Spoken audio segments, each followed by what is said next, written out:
If there's any exercises that I put in the workouts, nothing, quite frankly, is as important as the squat, nor is it as functional as a squat. Even me getting up and down out of this sofa, what is that? That's a squat.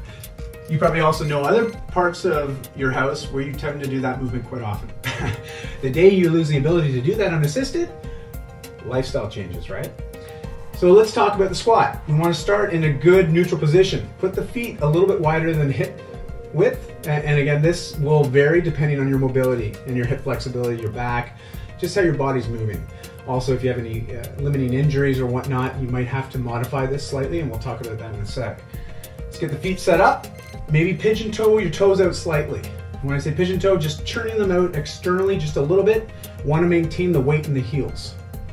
I'm then going to start with my hip hinging, okay?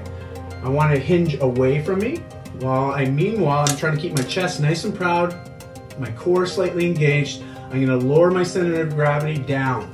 You'll notice that I bring my hands out in front of me to act as a counter lever. This is so I don't go flying backwards, nor do I go flying forwards. Nice and controlled. I like to look for proper depth, all right, when I say that. So hips hinge away, weights in the heels, lowering my center of gravity down, so my hip crease drops below my knee crease. Again, depending on your flexibility and your mobility, it's going to determine how far you can go down in your squat. When I want to speed this up in a workout, I might start to move up and down a lot quicker. You'll notice that when I come to the top though, hips open up fully.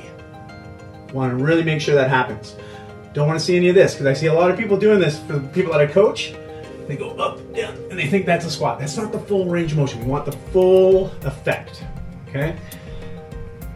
Those that need to scale this movement, get yourself a chair, maybe a stool. Anything that will be there as something that you can basically rest the butt cheeks on and use as a target. I set myself up the same way. Hinging away, lower down, touch slightly, back up.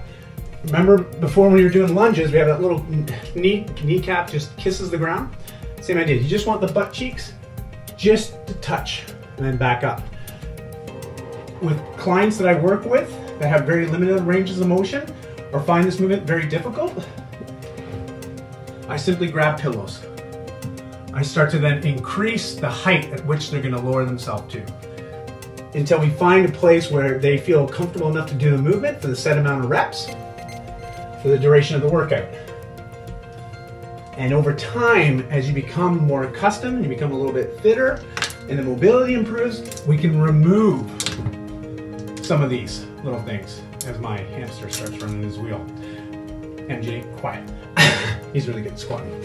Again, and then we'll just start to move it back, okay?